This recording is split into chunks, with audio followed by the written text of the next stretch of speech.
Today we're going to work on these 6x6 posts. The ones that I put the all thread in the concrete. I drill out some holes. I use this Simpson Strong-tie CPT66Z. It's an epoxy adhesive, 2-part. And I glued these pieces of all thread probably 8 inches down into the concrete. And I had them set for this 6x6 concealed post base.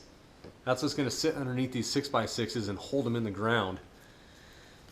Now, I'm going to have to cut these pieces of all thread to the right height so the base can sit over top of it. And we'll see how easy these post base are to install. So we've got the bracket. You've got the plate that covers it. And you've got nice little arrows on either side. You line up at the bottom of your board, because that's going to sit right there.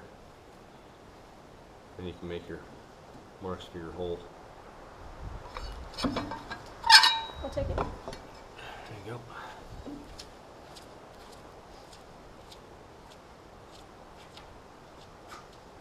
Line this up nice and square. Arrows around the edge there.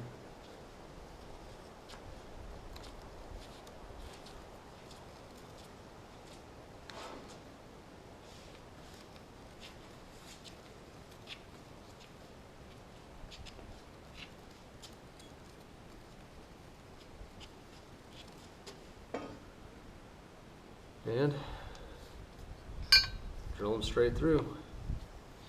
And you put your pins, after this slides up, you got that groove right there, slides up onto the bottom, and run your pins through the wood, through the bracket, into the other side of the wood. So, I'll be the first to tell you, I'm not really good at drilling a hole straight down through a piece of wood, especially something this thick. And it's got to be straight because it's got to line up with the bracket right in the middle. So what I'm going to do is I've got this drill, this corded drill, that has a bubble level on the back. This drill does not. But this drill has a 3/8 chuck, and this drill has my 1/2 inch chuck for my 1/2 inch dowel. And I can't seem to swap these out. I don't know how this chuck comes off of here. I can get this chuck off, but it does me no good if I can't get that chuck off to swap them out. So what I'm going to do is drill a small hole with a long drill bit using the bubble level down through these 3, and then I'll come back with my battery operated DeWalt without the bubble level and auger those out a little bit bigger. Now the dowel's a 1/2 inch. This is slightly smaller than a 1/2 inch. I think it's 15/32. Yeah, 15/32. So that'll leave a nice snug fit for that dowel. This drill bit right here is slightly smaller than the 15/32, but it doesn't have a number on it, so I don't know exactly how big it is. So a little stair stepping, but the first one with the bubble level, quite a bit smaller, straight through these 3 holes. That bubble moves around a lot. Depends, there's a lot of flex in the drill bit too.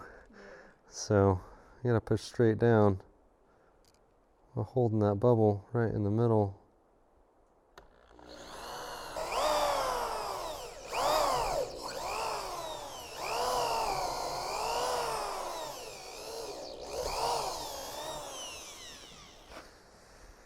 There we go. There's hole number 1. Do you want to measure the holes From the other side? to see if they're the same? Yeah, we can do that. See how close you got? Let's take this. Oh, yeah, that's true. See how we did. This bracket. And, well, we're a little off on this one. They're all a little bit off. And I guess we could clamp this bracket. We could get a big clamp and clamp this bracket on both sides and use the metal as a pilot to drill back through this way. So I said I wasn't perfect at drilling straight holes. This is the opposite side. This is the side of the drill that came out.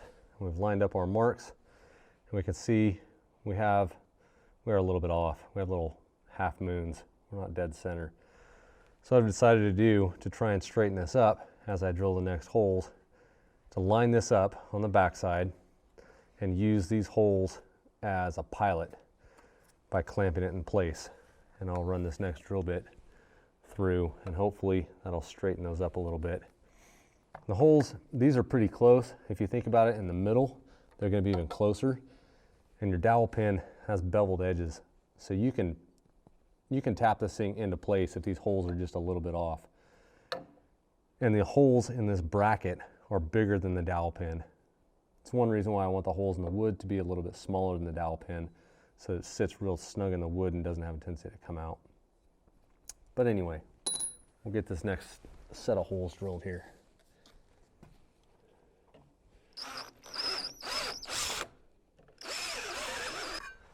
I'm going to cut our slit Right in the middle, right? right in the middle. Yeah. Not thick. That's thicker than my blade. So I don't know exactly how we're going to do that, but let's find the center first. Gotta get the sandpaper in there afterwards. Oh God, that'd take forever. There we go. Yeah, I think sandpaper would just take forever. I don't know how. I don't know. I think they expect you to use a blade that's an 1/8 inch thick. Transfer this to the other side. Flip. Aren't you just gonna follow this line? I gotta cut both sides though. My blade's not thick enough to go through this wood. Oh. So I gotta flip to the other side so I can.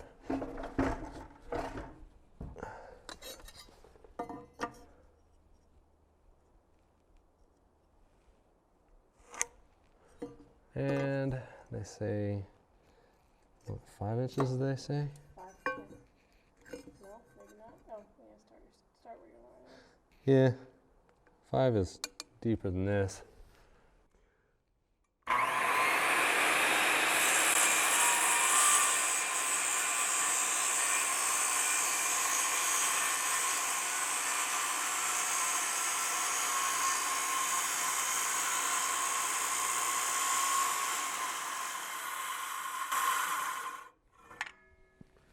See, this isn't even deep enough. That's all the way down. And it's not deep enough. Will that thing fit in that hole? What? That bracket?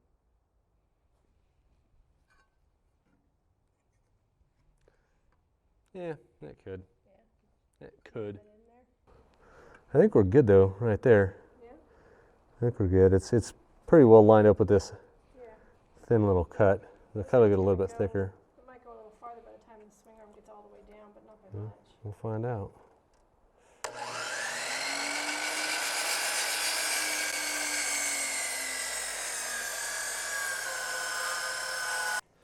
We'll flip it and line it up with the other side. Where's that bracket? Let's see if that bracket will fit in that groove now. It's a little bit wider at the top. It's not exactly straight. I thought I had it perfectly square, but I guess I didn't. Yeah, it'll fit in there.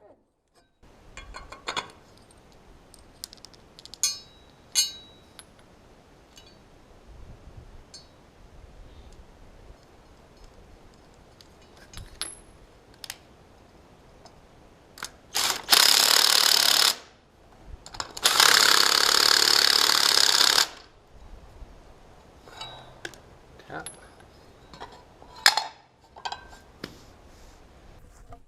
All right, moment of truth. I'll line that up.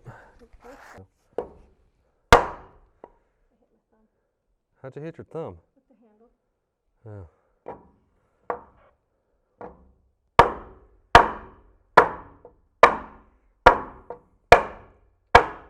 Doing it? Yeah, keep going. Maybe you should do it then. Because you'll do it 10 times faster. All right, hold this up here. Yep.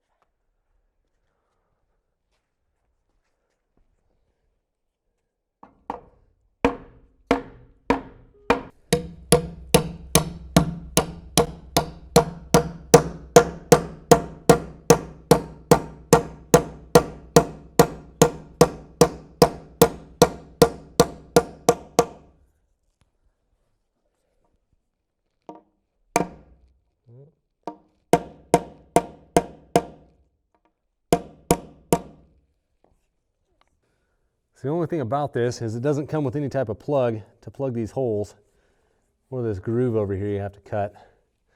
I'll have to figure something out for covering these up because I really don't want to see that right there. But I do have to say, this is one strong tie down. So before I got these installed, I was thinking I was going to have to support this one because it doesn't have a wall to go up against.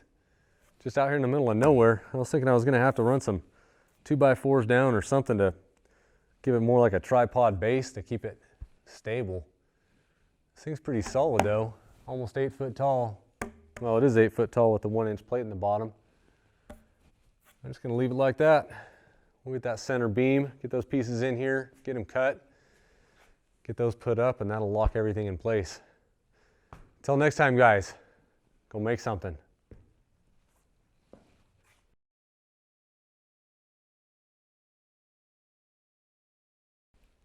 A little disclaimer, Simpson Strong-tie did not sponsor this video. I'm putting this video out because it's the brackets and the adhesive I'm using in my home build. If you want to use it, you see the video, this is how it's done. This is how I did it. So take it easy, guys.